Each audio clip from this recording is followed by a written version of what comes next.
Hey, Kevin Silva here. I'm with Alexander Perez. Say hello. Hey guys, how are you? What company are you with? EXA Builders. EXA Builders. And, we're standing at, how many flips have you done? This is our first one. First one by yourself? Yes. Okay. Have you done any with anybody else? Yes, we've done about 6 flips for clients. Okay. And so you've taken what you learned working with other investors and, you piled up a little nest egg, and you decided to put it to work. Yes, sir. All right. So we're going to learn a little bit about your background, a little bit how you choose homes, and what makes it unique. So tell me, where are you from? Originally, I was born in Jersey. Moved to Miami, so I would say southern Florida area. Interesting. I took you for a Californian. I've been in California for about 18 years, so I think I'm pretty in it. All right. And how did you're a contractor. Yes. How did you get into construction? I got into construction through the course of just wanting to learn a bunch of different trades. I kind of job hopped in construction since I was 18, but recently in the past 10 years, sort of saw the wave that was going through California, and I definitely wanted to get a piece of that. All right. And you're a general contractor, yeah? Yes. What was that process like? It was tough in the beginning. Establishing a company in construction could be very difficult. Yeah. Getting a client base going and generating leads and that sort of thing it could be very difficult sometimes. But we decided to treat people very well, and when you do that, you get a lot of recommendations. We run our business the same way. If we do a good job for you, you're probably going to use us again, and you're probably going to refer us to your friends and family. So it works out. I get it. Yes, sir. So how long have you been in construction? I've been in construction for about 8-9 years. 9 years. And how long as a general contractor? About 7. 7. Okay. So you got in pretty quick. Yeah. All right. And just you? My wife and myself. Okay, cool. Yeah. And what, you're the general contractor. What does she do? She is actually the general contractor as well. And in this particular company, the way that it works is that we both have the license because we're both owners of the corporation. Wait, so she's also a general contractor? Yes. That's pretty cool. She's the boss as well. I did not know that. Learning something new every day. Yeah. All right. And what areas do you predominantly work in? Well, so essentially, we love to work in the Hollywood Hills and Beverly Hills and all that because it's the fancy and it feels nice to grab dinner at Spago, or after work, or grab lunch at Il Pastaio. But bottom line is that we work wherever the client is. Okay, yeah. So. And what attracts you aside from like the restaurants? What attracts you about working these areas? I would say that the returns are higher. Okay, so there's a little bit more money floating around these neighborhoods. A little bit more money floating around, yes. Okay, more than Santa Monica? I don't know about that. Okay. All right, different conversation. Yes. We're sitting in your first flip. How did you find this deal, and what made this one attractive to you? So this deal, my wife had been following for a pretty long time through Zillow. Okay. And essentially, what happens there is that we basically spend day and night scouring for deals on the market, and that's essentially how we came across this one.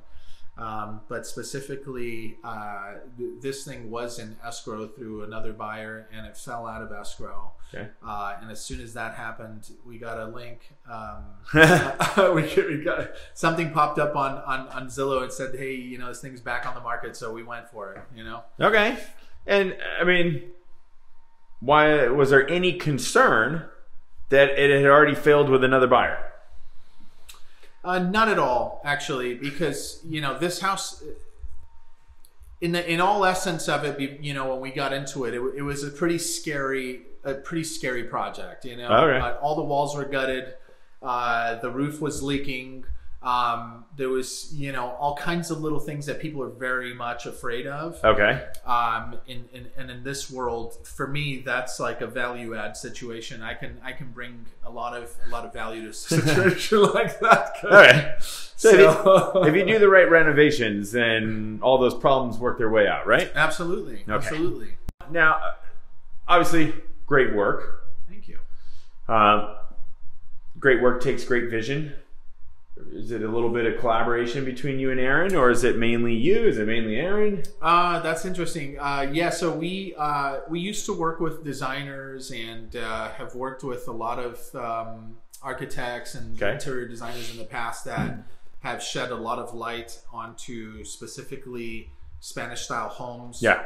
That we've worked on in the past. We took everything that we know from previous jobs and we essentially, scoured the market for bigger jobs in this particular type of, area. For instance, like Spanish Revival homes and, very beautiful homes in Beverly Hills that have been, on magazines and stuff like that. And we've kind of, plucked little, tiny things here and there that have put together the vision. Sweet. And obviously there's some things that just, you will not find anywhere, which is kind of, like this island right here. It's got this beautiful radius and, it was, handmade tile and all that stuff. And this is all stuff that we've had to essentially, envision ourselves by just, looking. There's no plans or no details for something like this. So we basically just built this from scratch. So things like that have come out, All right. So a lot of what has been done here, especially when you're restoring, older homes and you're trying to keep the same feel and vibe that, came with the home and basically bringing it up to today's standards, but still keeping that same aesthetic of, let's say, like you were saying, Spanish Revival. Do you find yourself doing a lot of custom work? Most of all the work inside of this home is custom in a certain way because you're either trying to retrofit something into a space that wasn't made for that or wasn't an existing thing. Okay, so like this island, right? Or peninsula, whatever you call it. The peninsula here. Also, this arch. This arch was just basically just a small wall with a little door. Yeah. We turned it into this beautiful arch. So it's kind of like. It took some engineering and a little bit of finessing, but we've been able to add some things that were definitely not part of the structure. Awesome. So let me ask you, how do you set a budget for a flip? Well, I would say that each flip is different, obviously, but for this particular one, we essentially. Put together some cash internally, and we were able to, through the lender, work out a deal that sort of worked out for this property. All right. So, question. So we're talking about budget. How do you budget ahead of time? And then once you get in the deal and you open up walls and stuff like that, how do you budget for going over budget? So the way that we structured everything here is that we sort of budgeted for going over budget. Okay, why in the beginning? Why on this one? So specifically, when you do your first project, you want to do the best and get the best outcome. So you baby the first one much more than you would anything else. Got it. I would say that there was a contingency fund from the very beginning. Okay. And we picked this project over different other projects, considering, that there was that contingency fund, and you don't want to go too big and then end up getting caught up in the back. You don't want to pay money for somebody else to own the home you just bought. Yes. Or you just sold them. Yes. All right. So, how do you manage contractors? Other subcontractors, vendors, delivery of products, stuff like that. That's a very good question. So my wife, Erin, is a spreadsheet queen. And she keeps track of every little tiny thing that you could possibly imagine. So the way that we, execute the project is that, everything has a timeline. Everything has a payment schedule. Everything is, we use, programs like Builder Trend. We have, Gantt charts and all kinds of really good processes in place for this type of work. Okay. So the thing about it is that everything's very well coordinated. Okay. It's difficult in every project to manage people, because you have this thing. It's the human element. Yeah.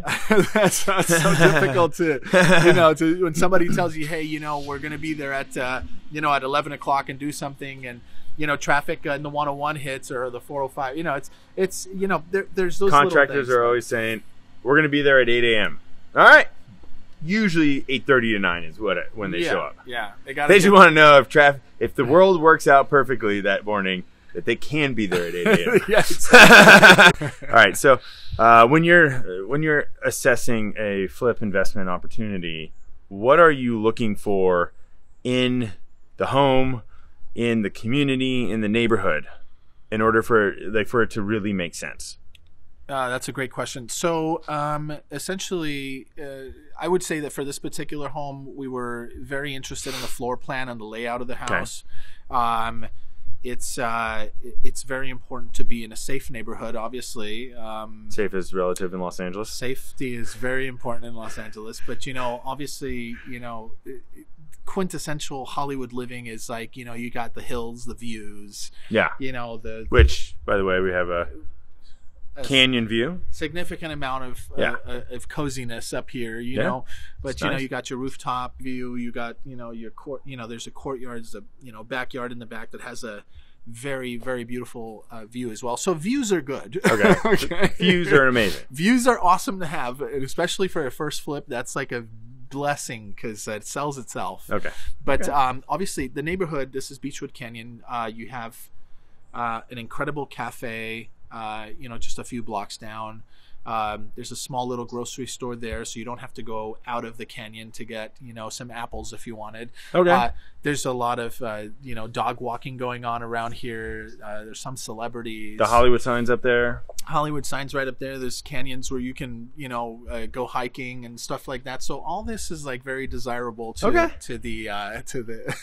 flipper. Okay. Well, and I think it sounds like what you're focused on is you want other amenities, around the property that your exit is easier. It's just going to attract buyers by itself.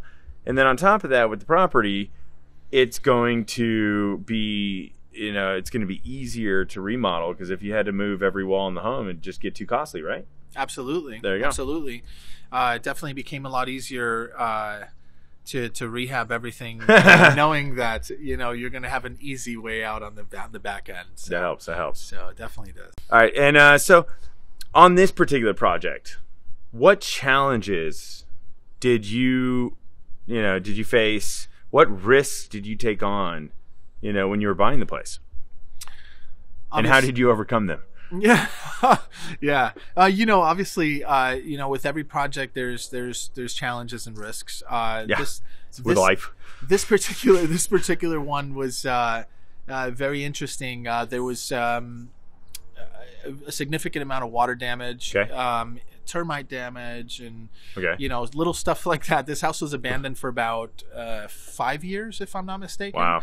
So it was essentially a restoration project that you really needed a lot of interior TLC and stuff like that. So a lot of wood replacement, remediation, stuff like that. Exactly. Abatement, that sort of thing. So, but also, another thing that's a pretty big challenge is access. So being in the Hollywood Hills, you having two concrete pumps out here, and ready mix truck outside. Just to give you an example of what he's talking about. I mean, it's a cul-de-sac street, and so and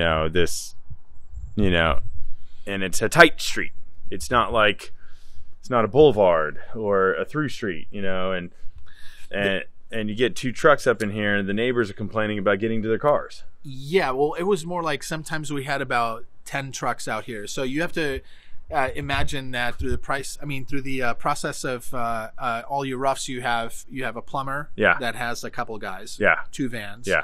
You have an electrician that has like 3 vans. Okay. You have an HVAC guy who's got like 4 or 5 guys, and that guy's got like they have like 3 or 4 cars out there. Yeah. There's constantly an enormous amount of traffic. And then your concrete guy shows up. And then the concrete guy shows up. And then you have With to a move truck. all the cars. Or a neighbor has to back out of their yard. Yeah. Well, that just happened.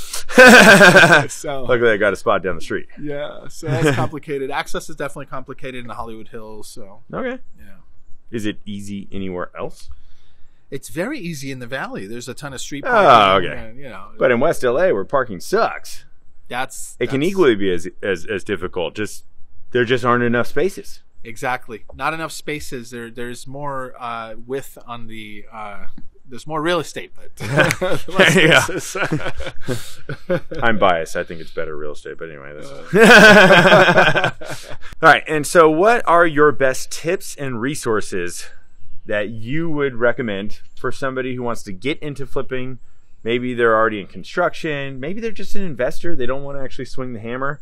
Like, I know you're around here actually doing work, but not everybody has it in them to swing the hammer. So what are some, for anybody who's watching this video, what are some tips and recommendations?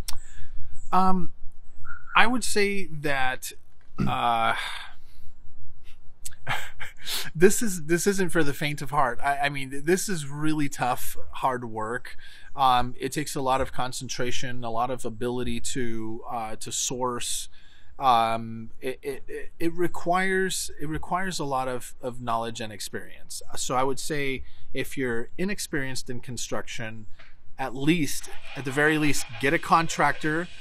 Get different quotes. Get some opinions. Mm-hmm. I would try to also consult with like an architect or a designer, somebody that can help. Okay. Create a vision. Okay. It's very difficult to go into this without the vision. Got it. Okay. So surround yourself with people who already have some insight, and take it from there.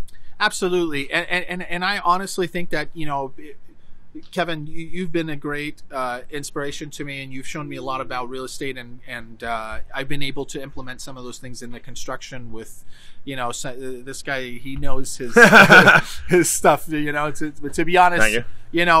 Aligning with a good real estate agent too. Surround yourself by the professionals and listen to their advices, and what comes is success. Awesome.